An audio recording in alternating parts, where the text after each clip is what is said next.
Video recording button दाबायच्या आधीच आपोआपच सुरू झाली आणि मी अजूनही विचार करतो की व्हिडिओमध्ये नेमकं बोलायचं काय, कारण मी बरेच दिवस म्हणजे खरं तर गेले साधारण महिनाभर तरी हा विचार करत होतो.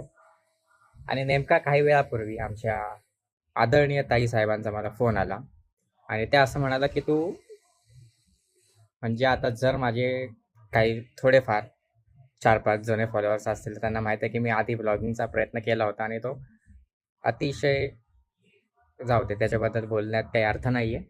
पण आता इथे मी दारामध्ये कुठल्या तरी वर्ध्याच्या एका कोपऱ्यामध्ये आहे. फार डिटेलमध्ये सांगत नाही. लाईटचा हा एक स्पॉट भेटला आणि मगाशी ती अशीच सहज बोलता बोलता बोलून गेली की तू परत व्हिडिओ का नाही सुरू कर.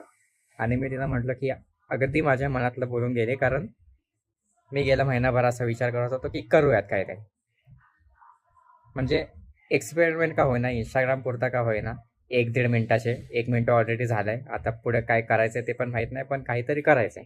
जर तुम्ही आता रिसेंटली माझे जे रील बघितले असेल, रील नाही आहेत ॲक्च्युली, व्हिडिओ आहेत प्रॉपर रेकॉर्ड केलेला, पण त्यात जे काही आहे म्हणजे ते एक माझ्यासाठी अनएक्सपेक्टेड होतं. जी भेट झाली आपल्या वरवरच्या वधूवरांच्या टीमसोबत, म्हणजे याआधीही भेटलो होतो आणि टीम तर खूप जनरस आहेच ती.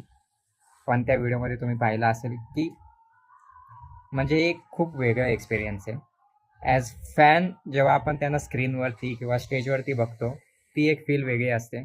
आणि जेव्हा तुम्ही प्रत्यक्ष त्यांना भेटता, त्यांच्याशी इंटरॅक्शन करता आणि तुम्हाला समजतं की आपण इतके म्हणजे दिल दोस्ती दुनियादारी 2015ला आलं. मला तर लक्षात सुद्धा नाही की ते डेली बेसिसवरती आपण कसे बघायचो. माझ्या फॉलोअर्सपैकी सुद्धा काही असतील की ज्यांनी ती सिरियल बघितली आहे. तर आता ऑलरेडी म्हणजे बोलण्यासारखं प्रत्येक मुद्द्यावरती खूप काही आहे. दिल दोस्ती दुनियादारी झालं, नवीन नाटकाचा वेळ झालं, किंवा कलाक्षेत्रात काहीतरी नवीन काहीतरी करायचं ते झालं. तर मग हे तुमच्यासोबत जे काही थोडेफार आपले फॉलोअर्स आहेत त्यांच्यासोबत शेअर करण्यात काय हरकत आहे. तर पाहूयात, प्रयत्न करूयात. जर रोज तर माहीत नाही, पण जसं जमेल तसं काही वेगवेगळे मुद्दे असतील, काही वेगवेगळ्या गोष्टी असतील, त्या जर शेअर करायला मिळत असतील तर हरकत काय. आता जास्त लांब न खेचता मी तयारी करतो, काहीतरी विचार करतो आणि त्यानंतर पाहूयात की हा नवीन प्रवास नेमका कोणत्या दिशेला जातोय. बाय.